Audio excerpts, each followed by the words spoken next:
नमस्कार। स्वागत है आपका स्प्रेड पीस में। आज सुनिए मुंशी प्रेमचंद की लिखी कहानी ईदगाह। रमजान के पूरे 30 रोजों के बाद ईद आई है। कितना मनोहर, कितना सुहावना दृश्य है। वृक्षों पर अजीब हरियाली है, खेतों में अजीब रौनक है और आसमान पर अजीब लालिमा है। आज का सूरज देखो, कितना प्यारा, कितना शीतल है, यानी संसार को ईद की बधाई दे रहा है। गांव में कितनी हलचल है। ईदगाह जाने की तैयारियां हो रही हैं।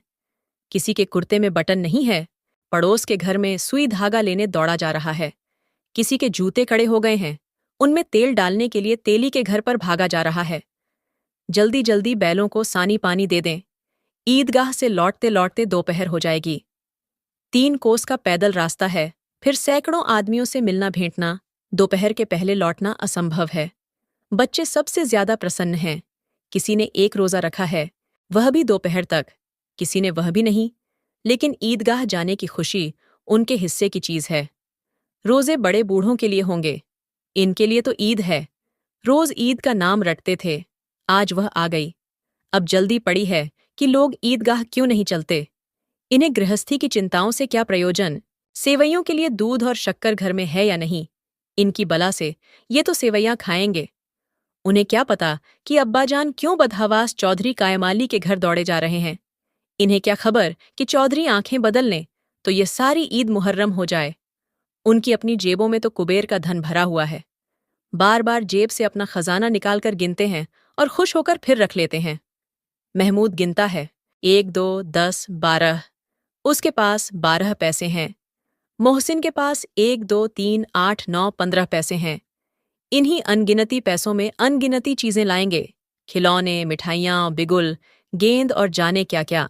और सबसे ज्यादा प्रसन्न है हामिद।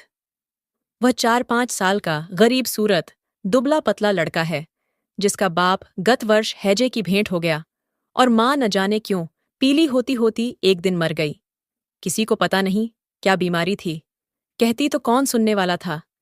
दिल पर जो कुछ बीतती थी वह दिल में ही सहती थी, और जब न सहा गया तो संसार से विदा हो गई। अब हामिद अपनी बूढ़ी दादी अमीना की गोद में सोता है और उतना ही प्रसन्न है। उसके अब्बाजान रुपये कमाने गए हैं, बहुत सी थैलियां लेकर आएंगे। अम्मीजान अल्लाह मियाँ के घर से उसके लिए बड़ी अच्छी अच्छी चीजें लाने गई हैं, इसलिए हामिद प्रसन्न है। आशा तो बड़ी चीज है, और फिर बच्चों की आशा, उनकी कल्पना तो राई का पर्वत बना लेती है। हामिद के पांव में जूते नहीं हैं, सिर पर एक पुरानी धुरानी टोपी है जिसका गोटा काला पड़ गया है, फिर भी वह प्रसन्न है। जब उसके अब्बाजान थैलियां और अम्मीजान नियामतें लेकर आएंगी तो वह दिल से अरमान निकाल लेगा। तब देखेगा मोहसिन, नूरे और सम्मी कहाँ से उतने पैसे निकालेंगे। अभागिन अमीना अपनी कोठरी में बैठी रो रही है। आज ईद का दिन है, उसके घर में दाना नहीं। आज आबिद होता तो क्या इसी तरह ईद आती और चली जाती। इस अंधकार और निराशा में वह डूबी जा रही है। किसने बुलाया था इस निगोड़ी ईद को। इस घर में उसका काम नहीं, लेकिन हामिद, उसे किसी के मरने जीने से क्या मतलब। उसके अंदर प्रकाश है, बाहर आशा। विपत्ति अपना सारा दल बल लेकर आए, हामिद की आनंद भरी चितवन उसका विध्वंस कर देगी। हामिद भीतर जाकर दादी से कहता है, तुम डरना नहीं अम्मा, मैं सबसे पहले आऊंगा। बिल्कुल न डरना। अमीना का दिल कचोट रहा है। गांव के बच्चे अपने अपने बाप के साथ जा रहे हैं। हामिद का बाप अमीना के सिवा और कौन है। उसे कैसे अकेले मेले जाने दे। उस भीड़-भाड़ में बच्चा कहीं खो जाए तो क्या हो। नहीं, अमीना उसे यूं न जाने देगी। नन्ही सी जान, 3 कोस चलेगा कैसे। पैर में छाले पड़ जाएंगे, जूते भी तो नहीं हैं। वह थोड़ी थोड़ी दूर पर उसे गोद में ले लेती, लेकिन यहाँ सेवैया कौन पकाएगा। पैसे होते तो लौटते लौटते सब सामग्री जमा करके छटपट बना लेती। यहाँ तो घंटों चीजें जमा करते लगेंगे। मांगे का ही तो भरोसा ठहरा। उस दिन फहीमन के कपड़े सिले थे, 8 आने पैसे मिले थे। उस अठन्नी को ईमान की तरह बचाती चली आती थी इसी ईद के लिए, लेकिन कल ग्वालन सिर पर सवार हो गई तो क्या करती। हामिद के लिए कुछ नहीं है तो 2 पैसे का दूध तो चाहिए ही। अब तो कुल 2 आने पैसे बच रहे हैं। 3 पैसे हामिद की जेब में, 5 अमीना के बटुए में। यही तो बिसात है और ईद का त्योहार। अल्लाह ही बेड़ा पार लगावे। धोबन और नाइन और मेहतरानी और चूड़िहारिन सभी तो आएंगी। सभी को सेवैयां चाहिए और थोड़ा किसी को आंखों नहीं लगता। किस किस से मुंह चुराएगी, और मुंह क्यों चुराए? साल भर का त्योहार है। जिंदगी खैरियत से रहे, उनकी तकदीर भी तो उसी के साथ है। बच्चे को खुदा सलामत रखे, ये दिन भी कट जाएंगे। गांव से मेला चला और बच्चों के साथ हामिद भी जा रहा था। कभी सबके सब दौड़कर आगे निकल जाते, फिर किसी पेड़ के नीचे खड़े होकर साथ वालों का इंतजार करते। ये लोग क्यों इतना धीरे धीरे चल रहे हैं? हामिद के पैरों में तो जैसे पड़ लग गए हैं। वह कभी थक सकता है? शहर का दामन आ गया। सड़क के दोनों ओर अमीरों के बगीचे हैं। पक्की चारदीवारी बनी हुई है। पेड़ों में आम और लीचियां लगी हुई हैं। कभी कभी कोई लड़का कंकड़ी उठाकर आम पर निशान लगाता है। माली अंदर से गाली देता हुआ निकलता है। लड़के वहां से एक फरलांग पर हैं, खूब हंस रहे हैं। माली को कैसा उल्लू बनाया है। बड़ी बड़ी इमारतें आने लगीं। ये अदालत है, ये कॉलेज है, ये क्लब घर है। इतने बड़े कॉलेज में कितने लड़के पढ़ते होंगे? सब लड़के नहीं हैं जी, बड़े बड़े आदमी हैं सच। उनकी बड़ी बड़ी मूंछें हैं। इतने बड़े हो गए, अभी तक पढ़ने जाते हैं। न जाने कब तक पढ़ेंगे और क्या करेंगे इतना पढ़कर। हामिद के मदरसे में 2-3 बड़े बड़े लड़के हैं, बिल्कुल 3 कौड़ी के। रोज मार खाते हैं, काम से जी चुराने वाले। इस जगह भी उसी तरह के लोग होंगे, और क्या। क्लब घर में जादू होता है। सुना है यहाँ मुर्दों की खोपड़ियां दौड़ती हैं, और बड़े बड़े तमाशे होते हैं, पर किसी को अंदर नहीं जाने देते। और वहां शाम को साहब लोग खेलते हैं। बड़े बड़े आदमी खेलते हैं, मूंछों दाढ़ी वाले। और मेमे भी खेलती हैं सच। हमारी अम्मा को यह दे दो, क्या नाम है, बैट, तो उसे पकड़ ही न सकें, घुमाते ही लुढ़क जाए। महमूद ने कहा, हमारी अम्मीजान का तो हाथ कांपने लगे, अल्लाह कसम। मोहसिन बोला, चलो, मनो आटा पीस डालती हैं। जरा सा बैट पकड़ लेंगी तो हाथ कांपने लगेंगे। सैकड़ों घड़े पानी रोज निकालती हैं। 5 घड़े तो तेरी भैंस पी जाती है। किसी मेम को एक घड़ा पानी भरना पड़े तो आंखों तले अंधेरा आ जाए। महमूद, लेकिन दौड़ती तो नहीं, उछल कूद तो नहीं सकती? मोहसिन, हाँ, उछल कूद तो नहीं सकती, लेकिन उस दिन मेरी गाय खुल गई थी और चौधरी के खेत में जा पड़ी थी। अम्मा इतना तेज दौड़ी कि मैं उन्हें न पा सका। सच। आगे चले। हलवाइयों की दुकानें शुरू हुईं। आज खूब सजी हुई थीं। इतनी मिठाइयां कौन खाता है? देखो ना, एक एक दुकान पर मनो होंगी। सुना है रात को जिन्नात आकर खरीद ले जाते हैं। अब्बा कहते थे कि आधी रात को एक आदमी हर दुकान पर जाता है और जितना माल बचा होता है वह तुलवा लेता है और सचमुच के रुपये देता है, बिल्कुल ऐसे ही रुपए। हामिद को यकीन न आया। ऐसे रुपये जिन्नात को कहाँ से मिल जाएंगे? मोहसिन ने कहा, जिन्नात को रुपये की क्या कमी? जिस खजाने में चाहें चले जाए। लोहे के दरवाजे तक उन्हें नहीं रोक सकते जनाब। आप हैं किस फेर में? हीरे जवाहरात तक उनके पास रहते हैं। जिससे खुश हो गए उसे टोकरों जवाहरात दे दिए। अभी यहीं बैठे हैं, 5 मिनट में कलकत्ता पहुंच जाए। हामिद ने फिर पूछा, जिन्नात बहुत बड़े बड़े होते हैं? मोहसिन, एक एक सिर आसमान के बराबर होता है जी। जमीन पर खड़ा हो जाए तो उसका सिर आसमान से जा लगे, मगर चाहे तो एक लोटे में घुस जाए। हामिद, लोग उन्हें कैसे खुश करते होंगे? कोई मुझे यह मंत्र बता दे तो एक जिन्न को खुश कर लूं। मोहसिन, अब यह तो मैं नहीं जानता, लेकिन चौधरी साहब के काबू में बहुत से जिन्नात हैं। कोई चीज चोरी जाए, चौधरी साहब उसका पता लगा देंगे और चोर का नाम बता देंगे। जुमराती का बछुआ उस दिन खो गया था। 3 दिन हैरान हुए, कहीं न मिला। तब झक मारकर चौधरी के पास गए। चौधरी ने तुरंत बता दिया, मवेशी खाने में है, और वहीं मिला। जिन्नात आकर उन्हें सारे जहान की खबर दे जाते हैं। अब उसकी समझ में आ गया कि चौधरी के पास क्यों इतना धन है और क्यों उनका इतना सम्मान है। आगे चले। ये पुलिस लाइन है, यहीं सब कांस्टेबल कवायद करते हैं। रात को बेचारे घूम घूम कर पहरा देते हैं, नहीं चोरियां हो जाए। मोहसिन ने प्रतिवाद किया, ये कांस्टेबल पहरा देते हैं? तभी तुम बहुत जानते हो अजी हजरत, ये चोरी करते हैं। शहर के जितने चोर डाकू हैं सब इनसे मिले रहते हैं।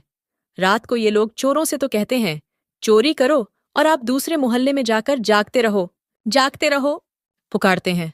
तभी इन लोगों के पास इतने रुपए आते हैं। मेरे मामू एक थाने में कांस्टेबल हैं। 20 रुपये महीना पाते हैं, लेकिन 50 रुपये घर भेजते हैं। अल्लाह कसम। मैंने एक बार पूछा था कि मामू, आप इतने रुपये कहाँ से पाते हैं? हंसकर कहने लगे, बेटा अल्लाह देता है। फिर आप ही बोले, हम लोग चाहें तो एक दिन में लाखों मार लाएं। हम तो इतना ही लेते हैं जिसमें अपनी बदनामी न हो और नौकरी न चली जाए। हामिद ने पूछा, ये लोग चोरी करवाते हैं तो कोई इन्हें पकड़ता नहीं? मोहसिन उसकी नादानी पर दया दिखाकर बोला, अरे पागल, इन्हें कौन पकड़ेगा? पकड़ने वाले तो यह लोग खुद हैं, लेकिन अल्लाह इन्हें सजा भी खूब देता है। हराम का माल हराम में जाता है। थोड़े ही दिन हुए, मामू के घर में आग लग गई। सारी लेई पूंजी जल गई। एक बर्तन तक न बचा। कई दिन पेड़ के नीचे सोए, अल्लाह कसम पेड़ के नीचे। फिर न जाने कहाँ से 100 कर्ज लाए तो बर्तन भांडे आए। हामिद 100 तो 50 से ज्यादा होते हैं। कहाँ 50, कहाँ 100। 50 एक थैली भर होता है, 100 तो 2 थैलियों में भी न आए। अब बस्ती घनी होने लगी। ईदगाह जाने वालों की टोलियां नजर आने लगीं। एक से एक भड़कीले वस्त्र पहने हुए, कोई इक्के तांगे पर सवार, कोई मोटर पर, सभी इत्र में बसे, सभी के दिलों में उमंग। ग्रामीणों का यह छोटा सा दल अपनी विपन्नता से बेखबर, संतोष और धैर्य में मगन चला जा रहा था। बच्चों के लिए नगर की सभी चीजें अनोखी थीं। जिस चीज की ओर ताकते ही रह जाते और पीछे से बार बार हार्न की आवाज होने पर भी न चेतते। हामिद तो मोटर के नीचे जाते जाते बचा। सहसा ईदगाह नजर आई। ऊपर इमली के घने वृक्षों की छाया है, नीचे पक्का फर्श है जिस पर जाजम बिछा हुआ है, और रोजेदारों की पंक्तियां एक के पीछे एक न जाने कहाँ तक चली गई हैं, पक्की जगत के नीचे तक, जहां जाजम भी नहीं है। नए आने वाले आकर पीछे की कतार में खड़े हो जाते हैं। आगे जगह नहीं है। यहां कोई धन और पद नहीं देखता। इस्लाम की निगाह में सब बराबर हैं। इन ग्रामीणों ने भी वजू किया और पिछली पंक्ति में खड़े हो गए। कितना सुंदर संचालन है, कितनी सुंदर व्यवस्था। लाखों सिर एक साथ सजदे में झुक जाते हैं, फिर सब के सब एक साथ खड़े हो जाते हैं, एक साथ झुकते हैं और एक साथ घुटनों के बल बैठ जाते हैं। कई बार यही क्रिया होती है, जैसे बिजली की लाखों बत्तियां एक साथ प्रदीप्त हों और एक साथ बुझ जाए, और यही क्रम चलता रहा। कितना अपूर्व दृश्य था, जिसकी सामूहिक क्रियाएं, विस्तार और अनंतता हृदय को श्रद्धा, गर्व और आत्मानंद से भर देती थीं। मानो भ्रातृत्व का एक सूत्र इन समस्त आत्माओं को एक लड़ी में पिरोए हुए है। नमाज खत्म हो गई है। लोग आपस में गले मिल रहे हैं। तब मिठाई और खिलौने की दुकान पर धावा होता है। ग्रामीणों का यह दल इस विषय में बालकों से कम उत्साही नहीं है। ये देखो, हिंडोला है, 1 पैसा देकर चढ़ जाओ। कभी आसमान पर जाते हुए मालूम होंगे, कभी जमीन पर गिरते हुए। यह चरखी है, लकड़ी के हाथी, घोड़े, ऊंट छड़ों में लटके हुए हैं। 1 पैसा देकर बैठ जाओ और 25 चक्करों का मजा लो। महमूद और मोहसिन और नूरे और सम्मी इन घोड़ों और ऊंटों पर बैठते हैं। हामिद दूर खड़ा है। 3 ही पैसे तो उसके पास हैं। अपने कोष का 1/3 जरा सा चक्कर खाने के लिए नहीं दे सकता। सब चरखियों से उतरते हैं। अब खिलौने लेंगे। इधर दुकानों की कतार लगी हुई है। तरह तरह के खिलौने हैं, सिपाही और गुजरिया, राजा और वकील, भिश्ती और धोबिन और साधु। वाह, कितने सुंदर खिलौने हैं। अब बोल ही चाहते हैं। महमूद सिपाही लेता है, खाकी वर्दी और लाल पगड़ी वाला, कंधे पर बंदूक रखे हुए, मालूम होता है अभी कवायद किए चला आ रहा है। मोहसिन को भिश्ती पसंद आया। कमर झुकी हुई है, ऊपर मशक रखे हुए है। मशक का मुंह एक हाथ से पकड़े हुए है। कितना प्रसन्न है, शायद कोई गीत गा रहा है। बस मशक से पानी उड़ेलना ही चाहता है। नूरे को वकील से प्रेम है। कैसी विद्वत्ता है उसके मुख पर। काला चोगा, नीचे सफेद अचकन, अचकन के सामने की जेब में घड़ी, सुनहरी जंजीर, एक हाथ में कानून का पोथा लिए हुए। मालूम होता है अभी किसी अदालत से जिरह या बहस किए चले आ रहे हैं। यह सब 2-2 पैसे के खिलौने हैं। हामिद के पास कुल 3 पैसे हैं। इतने महंगे खिलौने वह कैसे ले? खिलौना कहीं हाथ से छूट पड़े तो चूर चूर हो जाए, जरा पानी पड़े तो सारा रंग घुल जाए। ऐसे खिलौने लेकर वह क्या करेगा? किस काम के? मोहसिन कहता है, मेरा भिश्ती रोज पानी दे जाएगा सांझ सवेरे। महमूद और मेरा सिपाही घर का पहरा देगा। कोई चोर आएगा तो फौरन बंदूक से फैर कर देगा। नूरे और मेरा वकील खूब मुकदमा लड़ेगा। सम्मी और मेरी धोबिन रोज कपड़े धोएगी। हामिद खिलौनों की निंदा करता है। मिट्टी ही के तो हैं, गिरें तो चकनाचूर हो जाए। लेकिन ललचाई हुई आंखों से खिलौनों को देख रहा है और चाहता है कि जरा देर के लिए उन्हें हाथ में ले सकता। उसके हाथ अनायास ही लपकते हैं, लेकिन लड़के इतने त्यागी नहीं होते हैं, विशेषकर जब अभी नया शौक है। हामिद ललचाता रह जाता है। खिलौने के बाद मिठाइयाँ आती हैं। किसी ने रेवड़ियाँ ली हैं, किसी ने गुलाब जामुन, किसी ने सोहन हलवा। मज़े से खा रहे हैं। हामिद बिरादरी से पृथक है। अभागे के पास 3 पैसे हैं, क्यों नहीं कुछ लेकर खाता? ललचाई आंखों से सबकी ओर देखता है। मोहसिन कहता है, हामिद रेवड़ी ले जा, कितनी खुशबूदार है। हामिद को संदेह हुआ, ये केवल क्रूर विनोद है। मोहसिन इतना उदार नहीं है, लेकिन यह जानकर भी वह उसके पास जाता है। मोहसिन धोने से एक रेवड़ी निकालकर हामिद की ओर बढ़ाता है। हामिद हाथ फैलाता है। मोहसिन रेवड़ी अपने मुंह में रख लेता है। महमूद, नूरे और सम्मी खूब तालियां बजा बजाकर हंसते हैं। हामिद खिसिया जाता है। मोहसिन, अच्छा, अब की जरूर देंगे हामिद। अल्लाह कसम, ले जाओ। हामिद, रखे रहो, क्या मेरे पास पैसे नहीं हैं? सम्मी, 3 ही पैसे तो हैं, 3 पैसे में क्या क्या लोगे? महमूद, हमसे गुलाब जामुन ले जाओ हामिद। मोहसिन बदमाश है। हामिद, मिठाई कौन बड़ी नेमत है? किताब में इसकी कितनी बुराइयां लिखी हैं? मोहसिन, लेकिन दिल में कह रहे होंगे कि मिले तो खा लें, अपने पैसे क्यों नहीं निकालते? महमूद, हम समझते हैं इसकी चालाकी। जब हमारे सारे पैसे खर्च हो जाएंगे तो हमें ललचा ललचा कर खाएगा। मिठाइयों के बाद कुछ दुकानें लोहे की चीजों की, कुछ गिलट और कुछ नकली गहनों की। लड़कों के लिए यहाँ कोई आकर्षण न था। वे सब आगे बढ़ जाते हैं। हामिद लोहे की दुकान पर रुक जाता है। कई चिमटे रखे हुए थे। उसे ख्याल आया, दादी के पास चिमटा नहीं है। तवे से रोटियां उतारती हैं तो हाथ जल जाता है। अगर वह चिमटा ले जाकर दादी को दे दे तो वह कितना प्रसन्न होंगी। फिर उनकी उंगलियां कभी न जलेंगी। घर में एक काम की चीज हो जाएगी। खिलौने से क्या फायदा, व्यर्थ में पैसे खराब होते हैं। जरा देर ही तो खुशी होती है, फिर तो खिलौने को कोई आंख उठाकर नहीं देखता। ये तो घर पहुंचते पहुंचते टूट फूट बराबर हो जाएंगे, या छोटे बच्चे जो मेले में नहीं आए हैं जिद करके ले लेंगे और तोड़ डालेंगे। चिमटा कितने काम की चीज है। रोटियां तवे से उतार लो, चूल्हे में सेंक लो। कोई आग मांगने आए तो चटपट चूल्हे से आग निकालकर उसे दे दो। अम्मा बेचारी को कहाँ फुर्सत है कि बाजार आए और इतने पैसे ही कहाँ मिलते हैं। रोज हाथ जला लेती हैं। हामिद के साथी आगे बढ़ गए हैं। सबील पर सब के सब शरबत पी रहे हैं। देखो, सब कितने लालची हैं।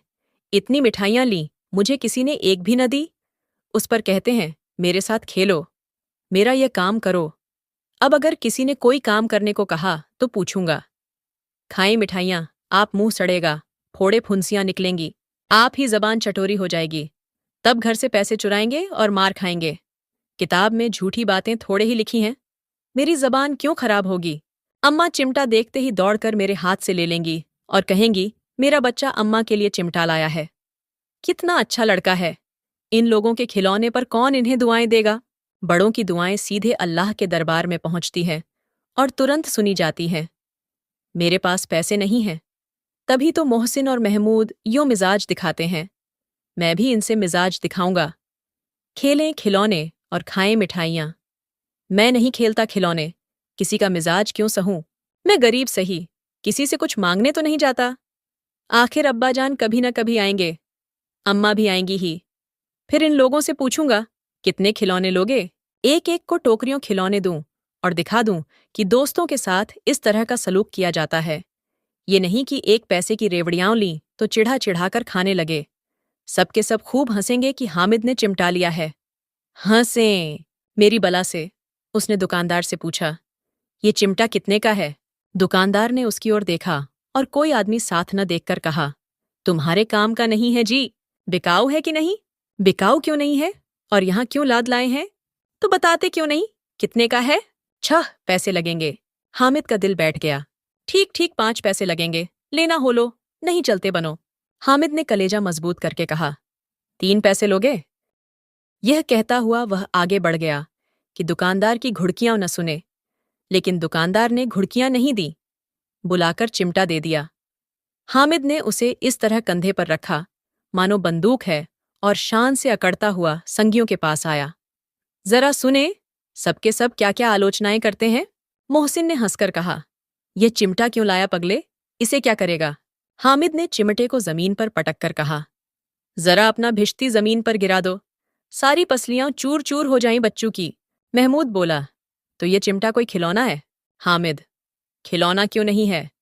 अभी कंधे पर रखा, बंदूक हो गई, हाथ में ले लिया, फकीरों का चिमटा हो गया।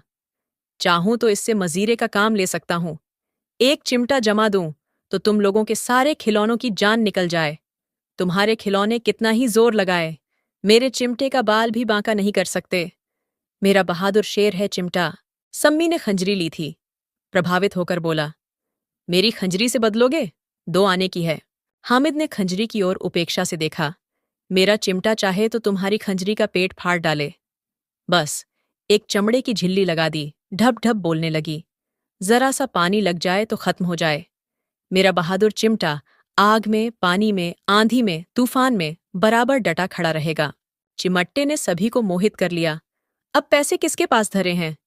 फिर मेले से दूर निकल आए हैं, 9 कब के बज गए, धूप तेज हो रही है, घर पहुंचने की जल्दी हो रही है। बाप से जिद भी करें तो चिमटा नहीं मिल सकता।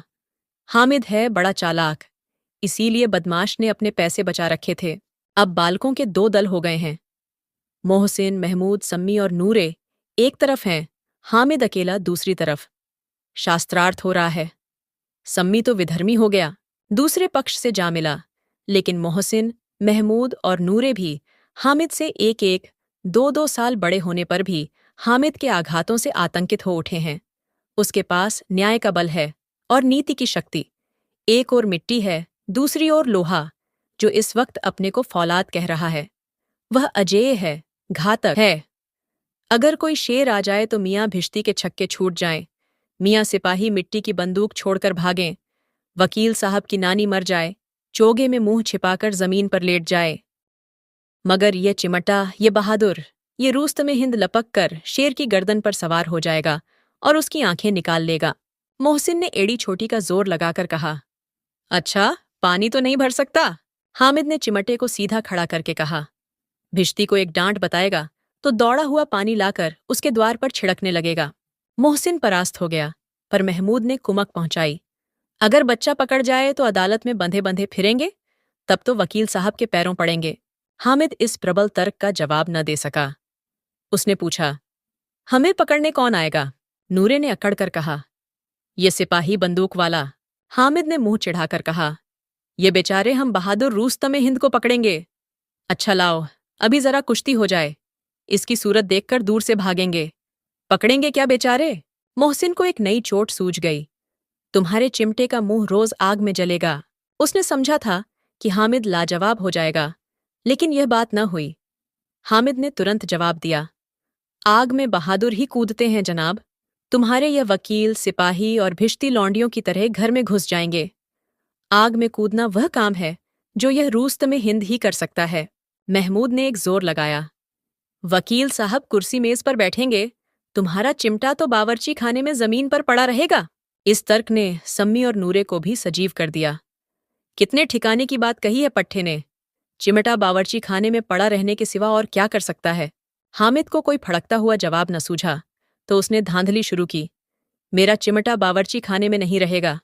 वकील साहब कुर्सी पर बैठेंगे तो जाकर उन्हें जमीन पर पटक देगा और उनका कानून उनके पेट में डाल देगा। बात कुछ बनी नहीं, खासी गाली गलौज थी, लेकिन कानून को पेट में डालने वाली बात छा गई। ऐसी छा गई कि तीनों सूरमा मुंह ताकते रह गए, मानो कोई ढेलचा कनकोआ किसी गंडे वाले कनकुए को काट गया हो। कानून मुंह से बाहर निकलने वाली चीज है, उसको पेट के अंदर डाल दिया जाना बेतुकी सी बात होने पर भी कुछ नयापन रखती है। हामिद ने मैदान मार लिया। उसका चिमटा रूस्तमे हिंद है। अब इसमें मोहसिन, महमूद, नूरे, सम्मी किसी को भी आपत्ति नहीं हो सकती। विजेता को हारने वालों से जो सत्कार मिलना स्वाभाविक है, वह हामिद को भी मिला। औरों ने 3-3, 4-4 आने पैसे खर्च किए, पर कोई काम की चीज न ले सके। हामिद ने 3 पैसे में रंग जमा लिया। सच ही तो है, खिलौनों का क्या भरोसा, टूट फूट जाएंगे। हामिद का चिमटा तो बना रहेगा बरसों। संधि की शर्तें तय होने लगीं। मोहसिन ने कहा, जरा अपना चिमटा दो, हम भी देखें। तुम हमारा भिश्ती लेकर देखो। महमूद और नूरे ने भी अपने अपने खिलौने पेश किए। हामिद को इन शर्तों को मानने में कोई आपत्ति न थी। चिमटा बारी बारी से सबके हाथ में गया और उनके खिलौने बारी बारी से हामिद के हाथ में आए। कितने खूबसूरत खिलौने हैं। हामिद ने हारने वालों के आंसू पोंछे। मैं तुम्हें चिढ़ा रहा था। सच, ये चिमटा भला इन खिलौनों की क्या बराबरी करेगा, मालूम होता है। अब बोले, अब बोले। लेकिन मोहसिन की पार्टी को इस दिलासे से संतोष नहीं होता। चिमटे का सिक्का खूब बैठ गया है। चिपका हुआ टिकट अब पानी से नहीं छूट रहा है। मोहसिन, लेकिन इन खिलौनों के लिए कोई हमें दुआ तो न देगा। महमूद, दुआ को लिए फिरते हो, उल्टे मार न पड़े। अम्मा जरूर कहेंगी कि मेले में यही मिट्टी के खिलौने मिले।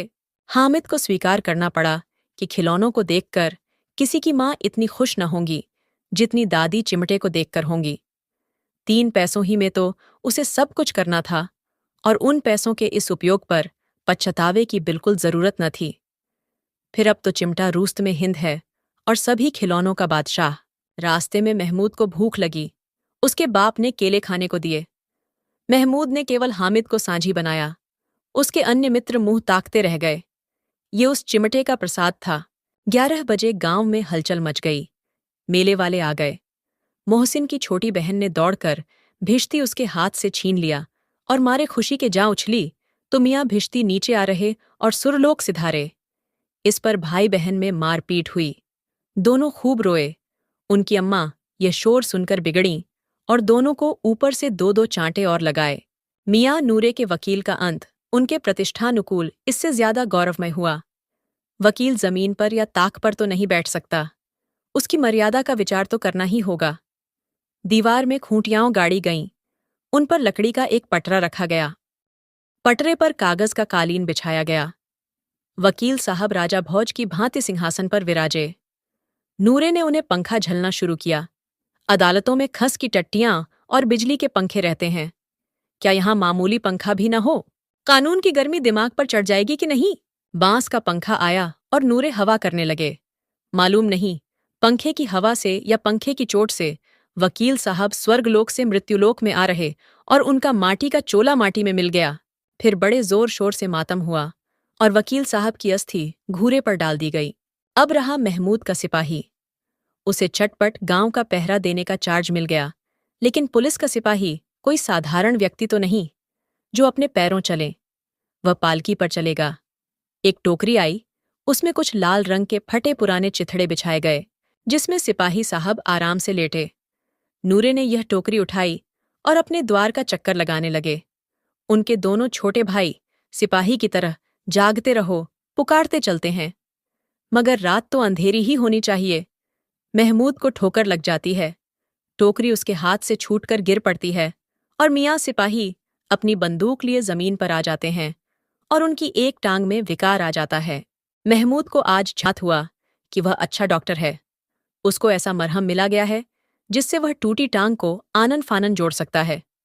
केवल गूलर का दूध चाहिए। गूलर का दूध आता है। टांग जवाब दे देती है। शल्यक्रिया असफल हुई तब उसकी दूसरी टांग भी तोड़ दी जाती है। अब कम से कम एक जगह आराम से बैठ तो सकता है। एक टांग से तो न चल सकता था, न बैठ सकता था। अब वह सिपाही सन्यासी हो गया है। अपनी जगह पर बैठा बैठा पहरा देता है। कभी कभी देवता भी बन जाता है। उसके सिर का झालरदार साफा खुरच दिया गया है। अब उसका जितना रूपांतर चाहो कर सकते हो। कभी कभी तो उससे बांट का काम भी लिया जाता है। अब मियाँ हामिद का हाल सुनिए। अमीना उसकी आवाज सुनते ही दौड़ी और उसे गोद में उठाकर प्यार करने लगी। सहसा उसके हाथ में चिमटा देखकर वह चौंकी। ये चिमटा कहाँ था? मैंने मोल लिया है। कितने पैसे में? 3 पैसे दिए। अमीना ने छाती पीट ली। ये कैसा बेसमझ लड़का है कि दोपहर हो गया कुछ खाया न पिया। लाया क्या? चिमटा। सारे मेले में तुझे और कोई चीज न मिली जो यह लोहे का चिमटा उठा लाया? हामिद ने अपराधी भाव से कहा। तुम्हारी उंगलियां तवे से जल जाती थीं, इसलिए मैंने इसे लिया। बुढ़िया का क्रोध तुरंत स्नेह में बदल गया। और स्नेह भी वह नहीं जो प्रगल्भ होता है और अपनी सारी कसक शब्दों में बिखेर देता है। यह मूक स्नेह था, खूब ठोस, रस और स्वाद से भरा हुआ। बच्चे में कितना त्याग, कितना सद्भाव और कितना विवेक है। दूसरों को खिलौने लेते और मिठाई खाते देखकर इसका मन कितना ललचाया होगा। इतना जब्त इससे हुआ कैसे? वहां भी इसे अपनी बुढ़िया दादी की याद बनी रही। अमीना का मन गदगद हो गया। और अब एक बड़ी विचित्र बात हुई। हामिद के इस चिमटे से भी विचित्र।